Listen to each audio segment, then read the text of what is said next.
Hello, this is Matt on the Moon Lambeau channel. A major investment fund has placed XRP on the top shelf, right where Grandma keeps the peanut butter. Here's the headline from you today. Ripple's win elevates XRP with Hong Kong's top crypto index inclusion. So I'll give you all the specifics, and also I gotta tell you right at the outset of the video, you should expect more of this. More and more institutional money flowing into XRP now that it has legal clarity. We talked about it for the roughly 2.5 years that it was a question mark and a rainy cloud hanging over XRP. But now that XRP has legal clarity, what we were speculating would be the case in terms of money flowing in. That is exactly what we've seen. And I think there's just going to be an absolute torrent of money flowing into it, in particular as things heat up as we get closer to the euphoria stages of the market cycle, which is the most fun part. There's also this headline from you today. Ripple CTO David Schwartz shares timeline for tokenization on XRP Ledger. And then I'll wrap up the video with this one from Wall Street Journal. This article is titled, "What is Gary Gensler Hiding?" And I'm not going to read the whole article. I'm just going to give you a synopsis of it. And a big part of the reason I wanted to cover this actually is because Attorney Deaton had some scathing words in a direct response to what's covered in this article, which I always just enjoy. I don't know about you guys, but I definitely enjoy it. Before going further, though, I do want to be clear. I do not have a financial background of any kind. I am not offering financial advice, and you definitely should not buy or sell anything because of anything I say or write. I'm just an enthusiast who enjoys making YouTube videos about crypto-related topics, but just as a hobby and just for fun. Damn it. And if you don't like it, well, you can just get out. So again, the headline in this first story, Ripple's win elevates XRP with Hong Kong's top crypto index inclusion. Hong Kong Virtual Asset Consortium, which is HKVAC for short, has thrust XRP into the spotlight by welcoming it into the exclusive fold of its virtual asset index.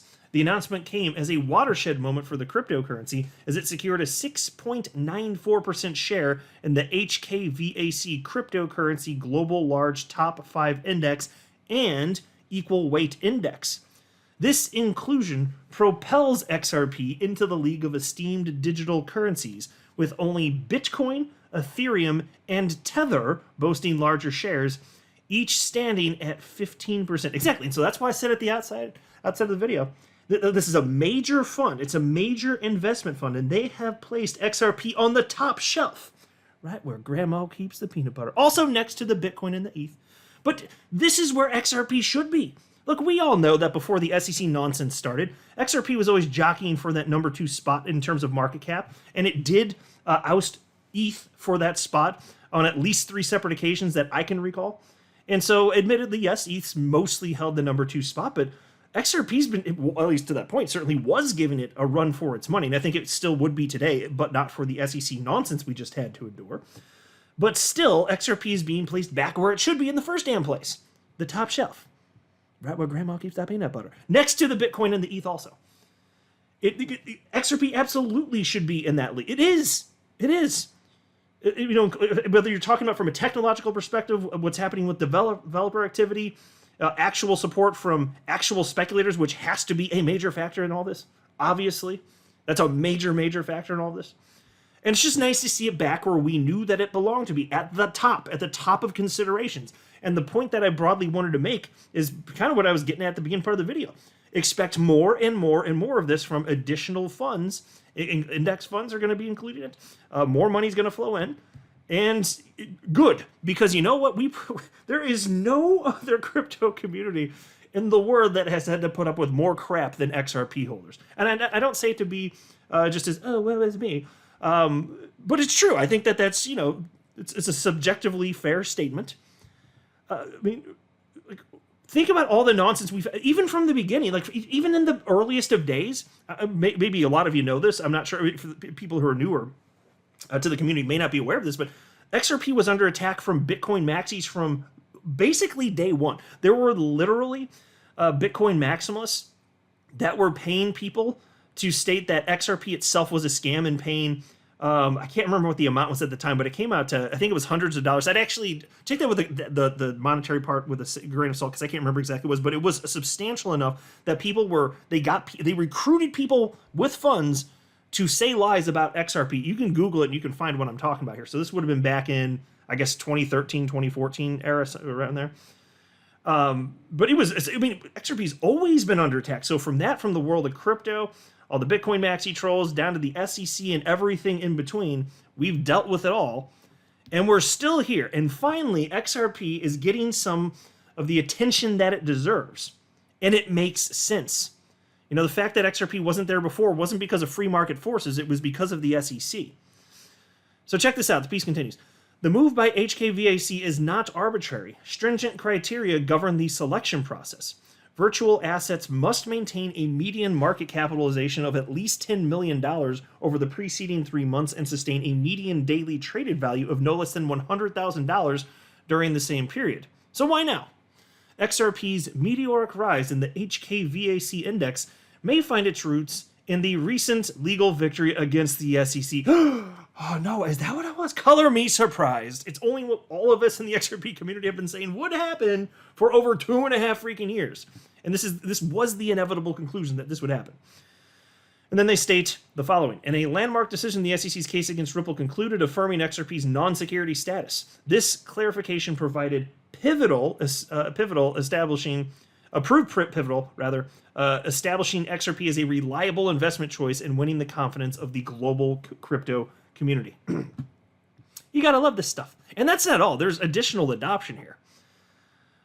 So here's this headline now from you today. Ripple CTO David Schwartz shares timeline for tokenization on XRP Ledger. Now, as you know, the XRP Ledger has the world's first built-in decentralized exchange. And you know, we've been talking about this as a community for a long time. I certainly have on my channel. I've been running my channel in December. It'll be actually 5 years, coming up on my 5-year anniversary, almost there. Ah, man, time flies when you're having a good time, or just when the SEC sues the hell out of you. But anyway, I mean, I know that wasn't me directly, but they might as well have, right? They might as well have directly attacked all of us. They might as well have slapped every single one of our names in that lawsuit against Ripple. But anyway, as far as what the hell? Oh, right, yeah. So as far as the tokenization, you know, this is an idea that we've been talking about in the community for a long time, and I've covered on my channel. It's very obvious that we are going towards an increasingly liquid world where you can get in and out of positions for things very quickly, and what's making that super duper easy, a gigantic part of it, is just the tokenization of assets. I mean, let's be real. It's silly that there are stocks that you can't trade 24/7, 365. You look at crypto, and you're just used to being able to buy and sell it on the weekends, this and that. And then only during regular business hours can you do that with the New York Stock Exchange, so on and so forth, which is absurd. Like, that concept is archaic at this point. But it's easy if you just have everything tokenized on a blockchain. You don't need the middleman to process stuff. You don't need as much oversight. You just have to trust the code. If you know the code works, you're pretty much good to go. And so we always knew that we were heading towards this world. But the question is, where do you tokenize this stuff? And there are a lot of entities that are tackling this problem. So it's not that XRP Ledger is going to get all of the market share, or necessarily even a majority of the market share for this type of stuff, although it could. I think what's most probable, it's going to get a chunk. There will be some entities that, for various reasons, regulatory or not, may want something that's more centralized, but there will be all sorts of businesses, I think especially as time passes, that will be very open to decentralized blockchains like the XRP Ledger, and then you're going to have tokenized everything, ultimately. And also, by the way, even aside from that, you're not going to have a trading pair for everything on every single trading platform that exists, so you're going to need to bridge stuff. And you know what's really good at bridging stuff is XRP on top of that. And so it's already very liquid, obviously. And so you've got that built into the XRP Ledger. So if this stuff is happening on the XRP Ledger because it's a built-in decentralized exchange, it all just comes together there, helping ensure the long-term viability of XRP. Anyway, this piece reads as follows, though.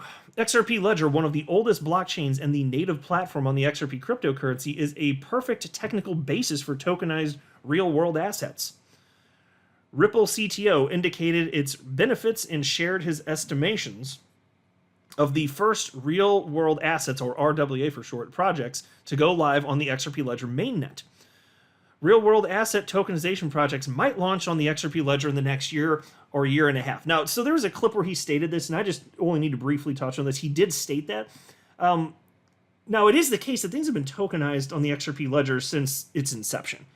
I mean, even back in 2015, there was a firm that was, they had tokenized gold, actually. So gold was represented in 2015 on the XRP Ledger. So I think what he was really more so talking about is increased adoption, because we're at this point where it's I mean, it's pretty well understood, even even in the corners of legacy finance where we haven't seen enough delving, jumping into crypto to any degree.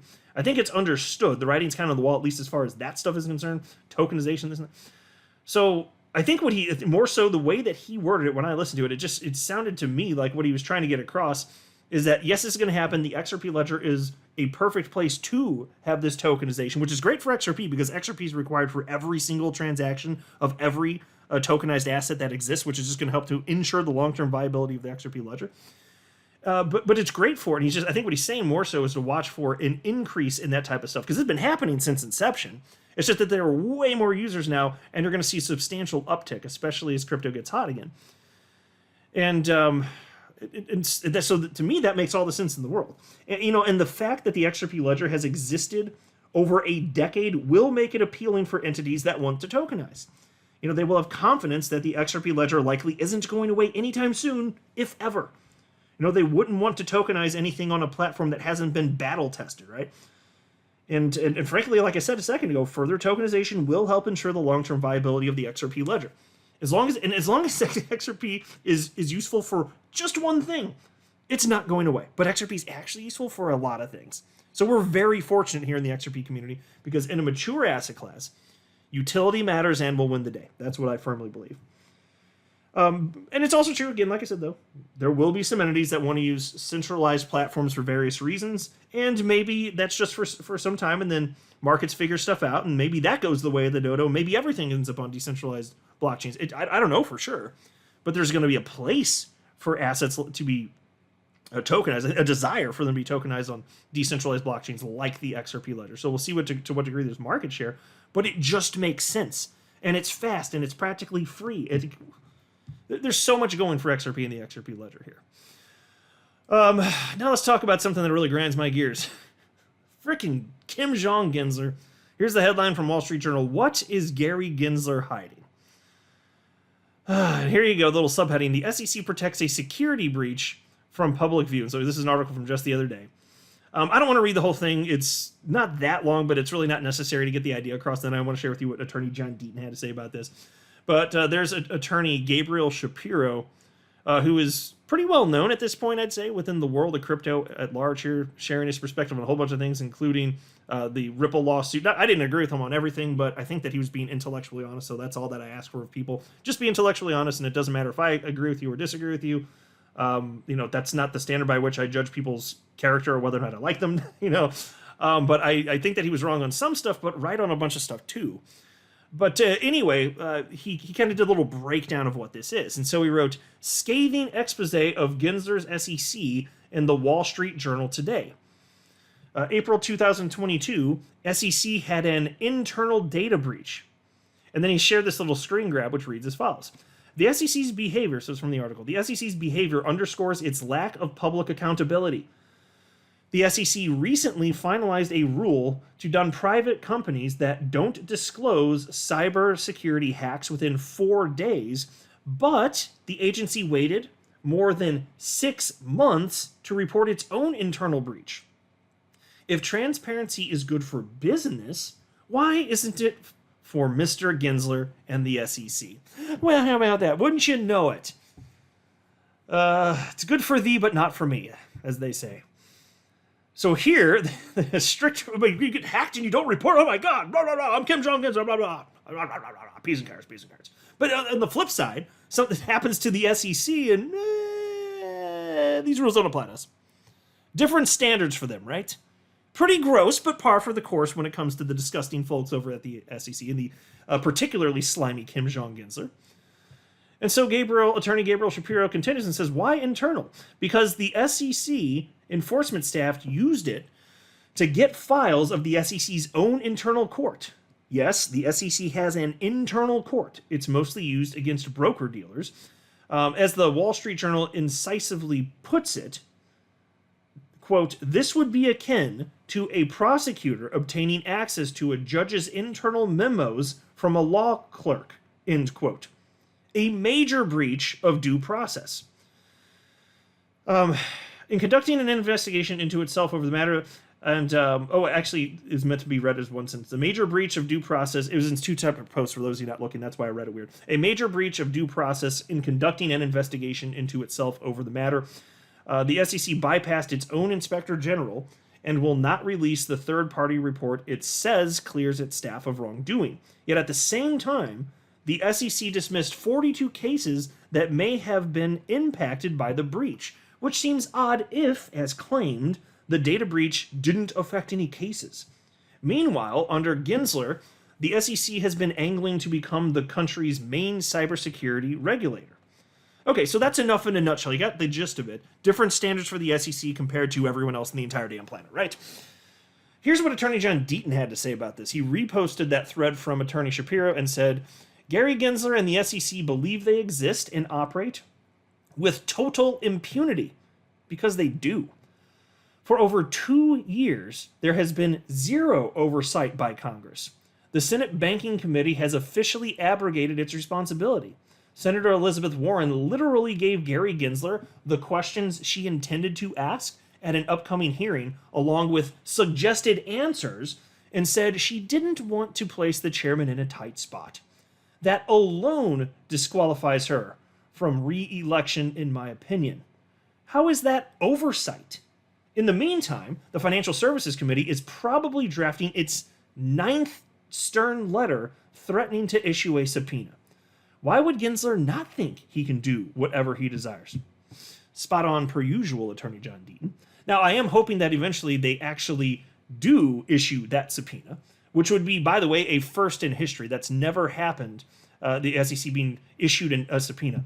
But it's past due at this point. Stop talking. You can't just have the words. You have to actually take action and go against these pricks. They are awful humans. I tell you what, Kim Jong-Gensler, he is not on the top shelf where Grandma keeps the peanut butter. I'm not a financial advisor. You should not buy or sell anything because of anything I say or write. That would be a very, very, very bad idea. Until next time, to the moon, Lambo.